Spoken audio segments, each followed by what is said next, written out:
So dhinaca CME Fed group haddii ka hadli aa fiirisid waxaa waaye waxaad arkaysaa maanta hadalka oo hadlay. If you look at the current estimation or probability target next FOMC meeting in October-ka ay kusoo aadan tahay 29-keeda ama 31-kooda meelaha sida expiration date-ka u yahay in lasoo jari doono 97% ay iskugula wada heshiiyeen dhinaca economistka ay iskugula raaceen in lasoo jari doono interest rate-ka and most likely in lasoo jari doono 25 basis points. Already wuxuu ahaa 400 ayuu fadhiyey to 425 in la keeni doono 375 to 400. And in comparison, last adiga bishii lasoo dhaafayay, I mean, it was like 60% and hadda almost 95% waa laiskugu raacay. And if you're looking forward, haddii la fiirinayo inta bil soo socoto, November wax ma leh. There is no FOMC meeting, but there's also dhinaca CPI data iyo core CPI waxyaalahaas all those data waa lasoo bixi doonaa. However, there's no interest rate kala jarayo. And lamida interest rate ka kale wuxuu kusoo aadi doonaa December on December 10th before they go on a holiday oo aysan bixin Christmaskooda iyo waxaysan intasan u bixin. Waxaa la iskugu raacsan yahay asigana 25 basis points in la jari doono. However, that's probably would change, but 94% ayaa hadda iskugu raacsan yihiin that it will come down from 375 haddii la jaro September iyo October marka la jaro in December la jari doono ay kusoo aadi doonto 350 to 375 basis points. January waa flat, it's 50-50. Dhinaca aday meeshan iskugu raacin, they will see it's a waiting game. And those rate cuts, it's not because of inflation. So in the past, marka adiga oo aad ognahanay interest rate-ka markuu kor u kacay, he was doing rate cuts. Rate cuts kaasiyatun wuxuu u sameynayay was only to bring inflation down, nothing else. And at the same time, waxay sameynayeen quantitative tightening. So interest rate kaasiyatu la jarayo waxay sabab u ahayd because of inflation. Now the ball is changing. They are not cutting the interest rates because of inflation. However, they're cutting interest rates because of job unemployment iyo dhibaatadaasayto dhaqaalaha oo soo galayo. So that's something that he hinted on it, and he said inflation is most likely okay, but the tariff processes, it's making higher inflation, but it's not an overall worry in a as compared to the job worries.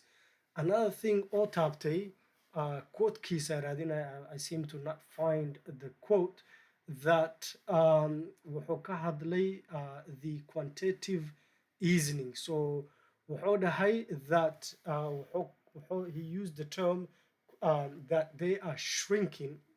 Where's his quote? اللهم استعان. I'm just trying to find quote or استعمالها. So yeah, he said that the shrinking process is we may approach that the ending of the shrinking process. يعني paraphrasing, I can't. So approach that point is coming in months. So bilooyinka soo socdo in a u badan tahay highly likely that they may stop shrinking. And waxaaseeto shrinking process kaaseeto uu ka hadlaya in the coming months. Why does it matter and why is it important? Meaning that bahalkaaseeto oo dhaqaalahaaseeto shrinking processka ay joojinayaan is that they're going to stop pulling money away from the market. So and mida kale oo ka hadlay wuxuu ka hadlay that he defended dhinacii waxa laga hadlayo 2020 iyo 2021 arrimo jirto oo ku dhaqaaqay oona ka shalaaday, but lakin he still defends waxya dhaqaaqa ay sameeyeen. And dhaqaaqaaseeto ay sameeyeen why that they ended up buying treasuries in mortgage-backed securities. So during the pandemic season kaaseeto, and he continued buying the assets of the treasury bondska iyo mortgage backed security waxay yihiin waan ii sheegi doonaa. But the buyback kaaseeto buy iyaga ay gadanayaan way iska joojiyeen that he actually wanted to stop earlier, which way ficnaa lahayd if they would have stopped a little bit earlier. Inflation spikekiisa ayuu hoos u dhigi lahaayeen, but however it affected the inflation and it spiked even higher than they anticipated in oo meel oo sii gaaray aysan iska filaynin.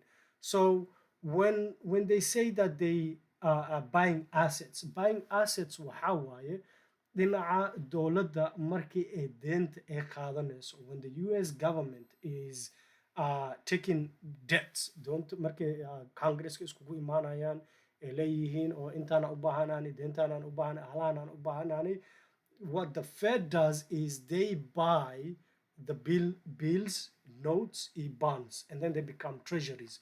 So waxyaalahaaseeto the Fed is approving what the government is doing. So they are buying the denta iyaga aa gadanaya.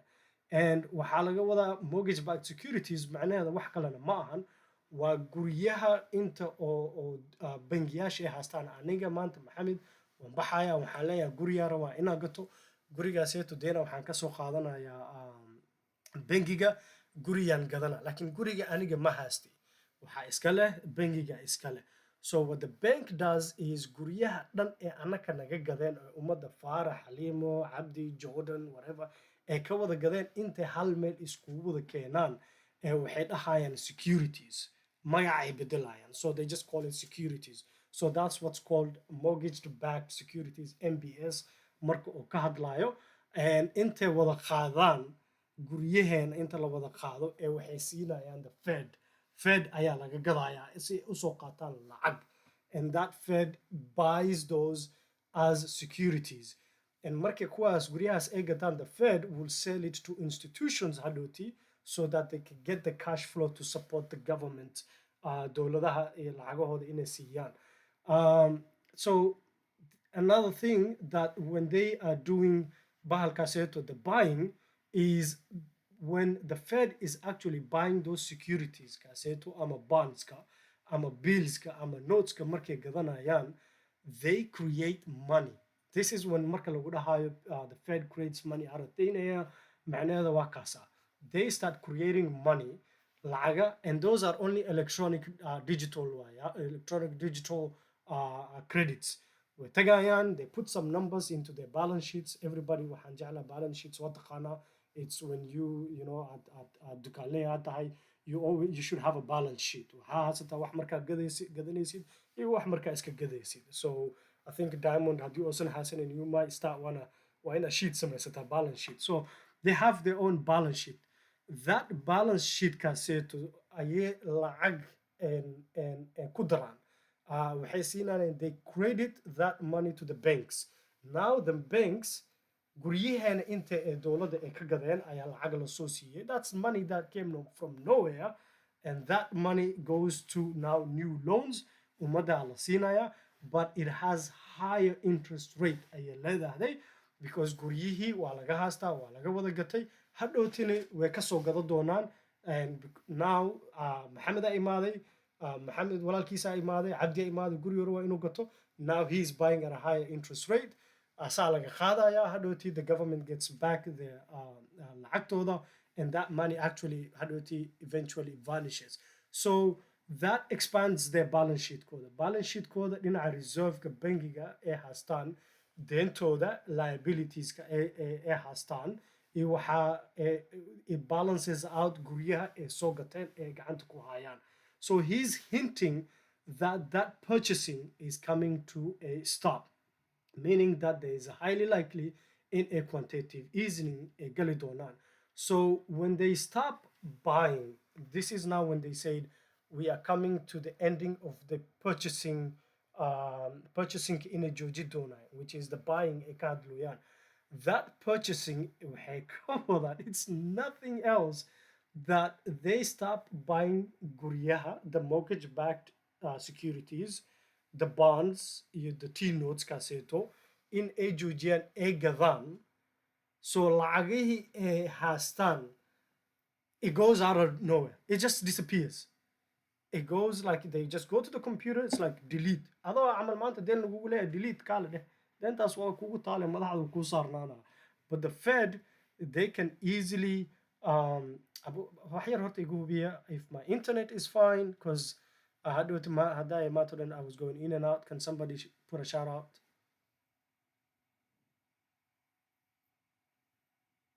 Okay. Waayahay. So marka ay dhahayaan that they are going to start purchasing, meaning that they will stop putting money, like producing money out of thin air. So lacagaha suuqa ee kusoo ee iyaga samaysanayeen ee bangiga ay siinayeen would disappear. So that's the shrinking process. Markay dhahayaan every time wuu imaadaa marka waa ka hadlayo FOMC uu ka hadlo xarfaha uu isticmaalo waaye that we are shrinking our balance sheet even more. macnaheeda waxaa waaye lacagaha suuqa ku jirto ee iyaga ay leeyihiin they are slowly deleting tartiib tartiib ayay ugu bixin wayaan. They are not going to credit to the banks ma siinayaan ama institutions ma siinayaan.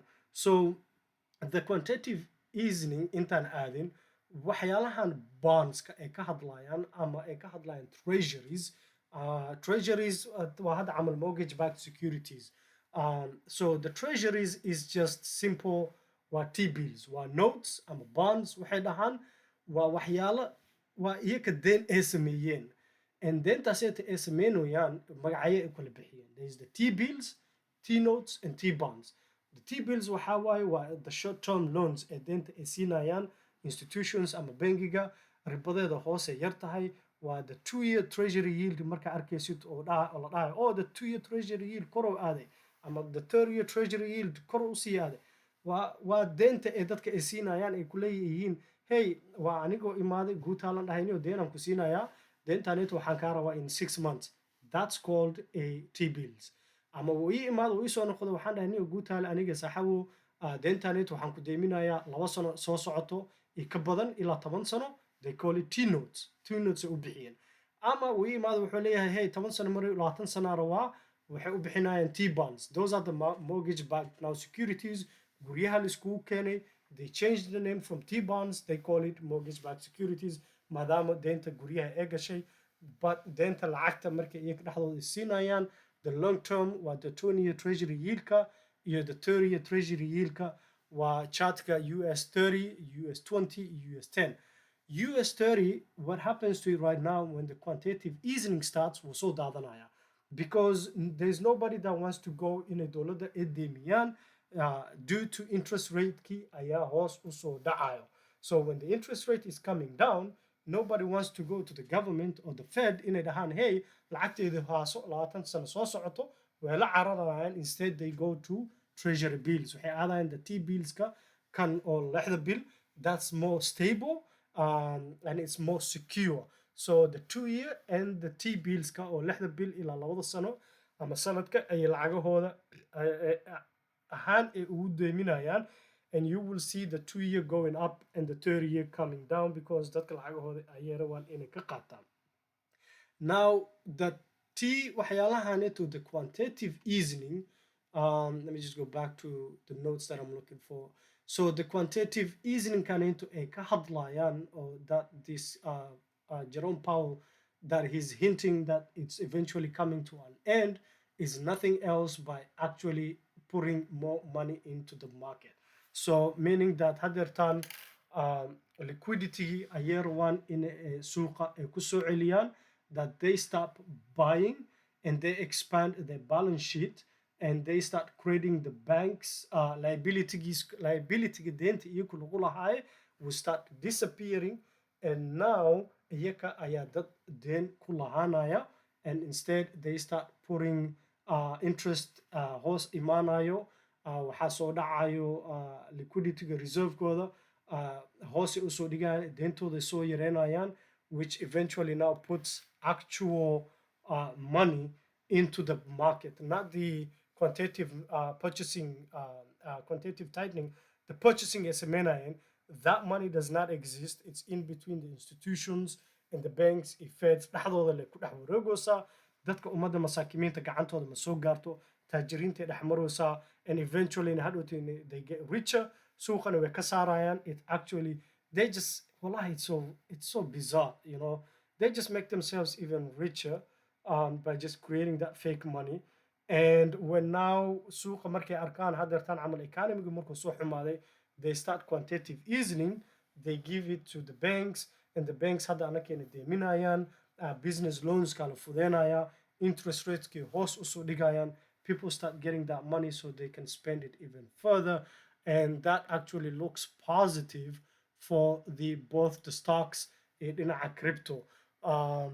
It doesn't matter what happened in the past couple, the 10th iyo wixii hadda dhibaatada soo dhacayso, all those things يعني hadeertaan ummadda ku dhacday, I guarantee you in the next few months to come, wale ilowa, people are going to completely forget about the liquidation, losing the millions of dollars.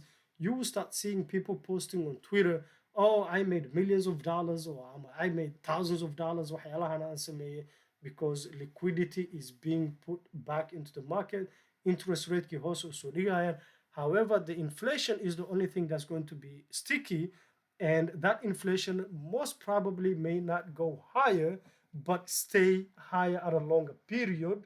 So eventually, asigi ayaa tartiib iskugu imaanaya once they start balancing out their balance sheet kooda. That's it for me. And yeah, BTC kasugaysid probably less than 100K. I don't know if that's not going to happen anytime soon. So the akusugaysid 125. Hopefully that's the next target and higher.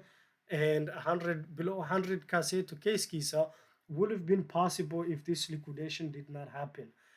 Liquidation kaneta la sameeye, it's something that they needed to do to wipe out umada market kin laga saaro, and you know people can pay off their loans. I don't know why people are attributing to Trump. Or Trump had the inflation. How many times did Trump actually come in front of the news order? Hey, 100% waxaan saarayaa Mexico, 100% waxaan saarayaa China. Suuqana waagaa saas uma daadanin. I have no idea why asiga keligiisa oo saa loo leeyahay Trump just because 100% kaas oo dhahay suuqa u daatay. It's a game they played to flush people out, and it actually worked. Dadaa waxay iskaga jireen long for very, very, very long time, more than a year, more than 6 months, more than 3 months. Waa the long term dhinaca oo qofka marka long oo galaayo oo intaasoo bil ama intaasoo more than 1 year ay hanayaan, kuwaasay ahayd in suuqa laga saaro so that they can have fresh money. They can put that fresh money back into the market again, and slowly, inshallah, we will see Balkanet to BTC to see another new all-time high. That's going to happen, and Ethereum will also see another all-time high. I wish my Sahib Lee was here to hear that Ethereum is an all-time high in Adidonto. However, that all-time high Gaseto, it's going to be very small amount. But the question is, aniga is within ayo, and I cannot know right now. We will only know inshallah 2026 marka garno, despite the liquidity. So here's the scenario. Quantitative easing ayaa la galay. That the Fed is putting liquidity into the market. Crypto is pumping, stocks are pumping. Stocks they are very high. Like right now, stocks, S&P, gold, they just like Westwadan. Very, very hot one. But the question is, when now crypto sees another all-time high and everything is green, liquidity suuqa la soo geliyay, inflation is still sticky, or it has not come down to the 2%, and employment it's somehow getting better but not where they want to see. Nambarada la rabay mal arkin, maybe in the next 3 months. Ninkaneto, the what do you call it, Trump, he's still doing the immigration stuff with Semenoya. He is not stopping that. Kwan interest rate can so zero, and they're putting liquidity into the market. They're not doing any more purchasing to Tino, to bonds, Magadanayan. It's quite interesting to see that kind of a dilemma. Would then the bear market start? And if so, would that bear market be like a huge sell-off? Like manaqadonta the 90% daadashada ama the 80% ama 70% daadashada manaqadonta. That's what I want to see myself. because it hasn't happened yet like this in a quantitative easing la galo oo liquidity suuqa markasta lagu soo wadayo oo inflationkana la soo celinayo, that we are in a bull market. So all these bull markets, your bear markets, la soo arga all the time quantitative tightening aa lagu jiray. There was only short periods of quantitative easing, COVID period ka, and I think another one time was 2018 may ahead. Only a few limited amount of time that they pumped liquidity ee lacagaha dadka jeebkooda ay usoo geliyeen dhowr yariisee dhacday, and then they immediately transferred back to quantitative tightening ku noqdeen, which is purchasing the assets and supporting the government debt. So it will be quite interesting, inshallah, to see what 2026 brings. That haddii aan arki doono a new market top, which is not the cycle top, which is like maybe post-halving top, and then we are going to wait for a post-halving bottom, because that's always happens. There's a pre-halving bottom and a pre-halving top. Now you're going to wait to Hasugona Wahawa is post-halving top in Sugo and post-halving bottom with Edonta, and nobody knows where that flow is going to be.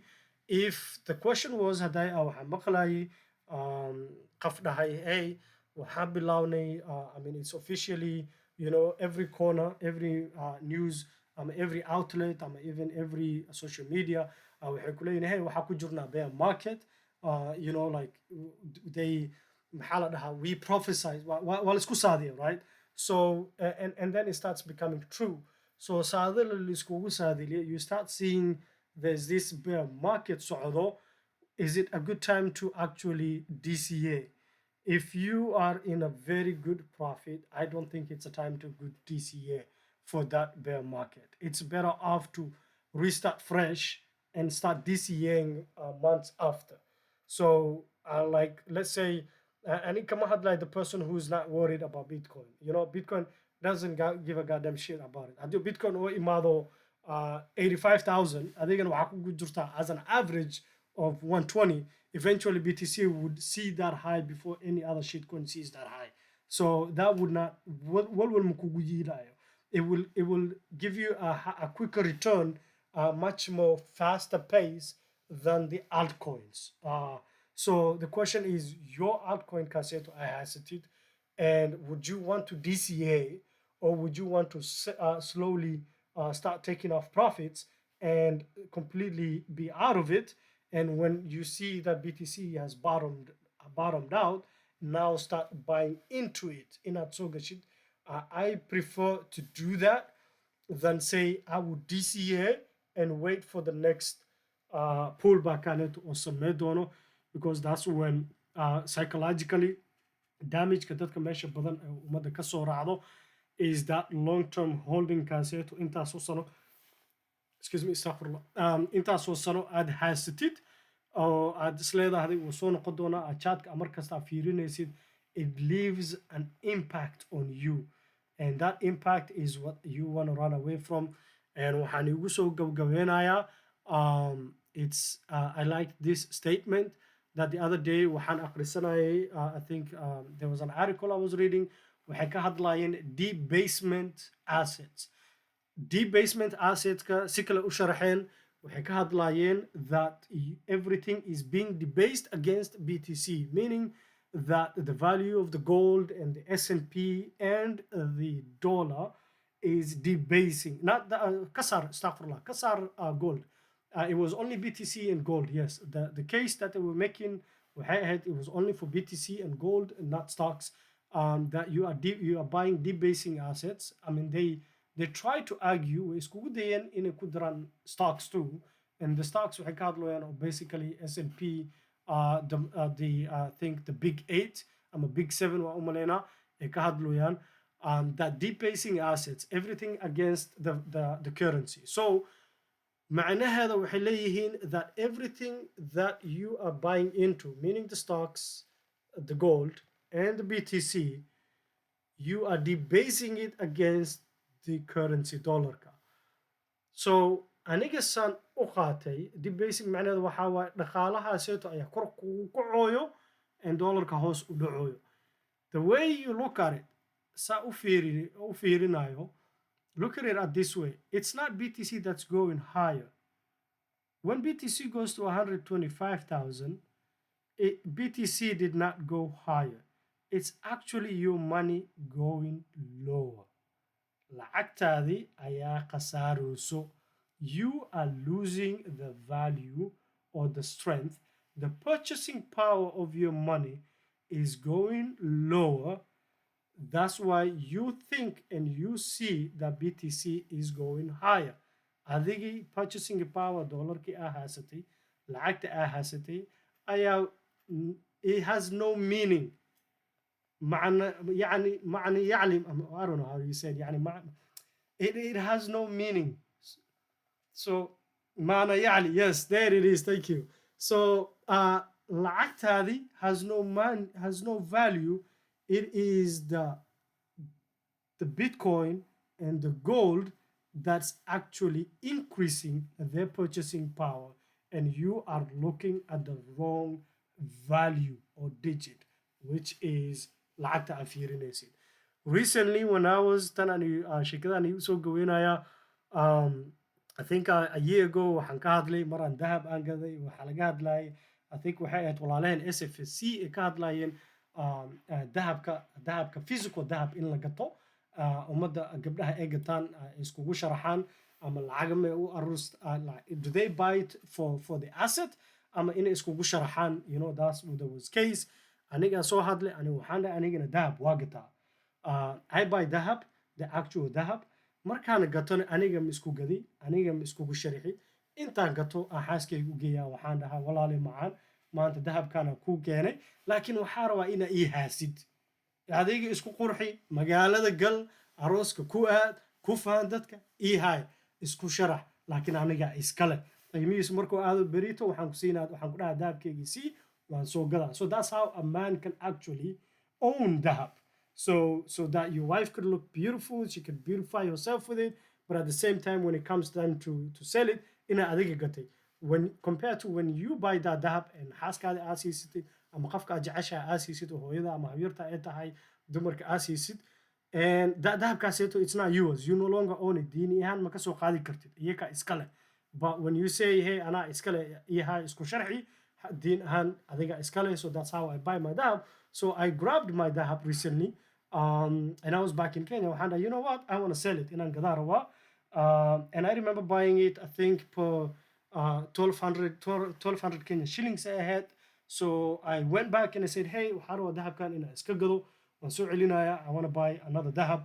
So, and he told me, waxaa kaaga gadaya maanta 1375. So waxaa ii koray 175 shillings. That was probably a year and a half, made waxsaas qiyaas. It wasn't not even that long. A year and a half later, I'm a 2 amal adi iska deh. Now I gotta keep track of it. So, and waxaa ii kortay 175 shillings. It was a lot. It was heavy. I was like, okay, waan kaa gadaya. You sell it to me now. I want to buy it. And the sale price was 1,410, man, Anjala. So aniga waxaan ka xanuunsaday them selling it to me at a higher price, even though I am in a profit from the previous sell. Aan ku sameynayo that when I added lacag aan ku daro, now because I'm buying at more grams aan gadanoya, and waxaan ku daroya lacag, the way I was able to convince myself that actually I'm not buying at a higher price, I'm actually buying at a lower price because the value of the money I have is what went down. So $1,000 aan shalay hay, maanta ma hay, waxayd u qolmataa $800. So it's actually, I'm not at a loss, I'm still at a profit. It's because of this freaking dollar that lost its purchasing power hoos u soo dhacay, and the gold increased its purchasing power. So my purchasing power sits at a higher value, and inshallah that's going to be held in the next couple of years, and the rotation will happen over and over. Assalamu alaikum wa rahmatullahi wa barakatuh.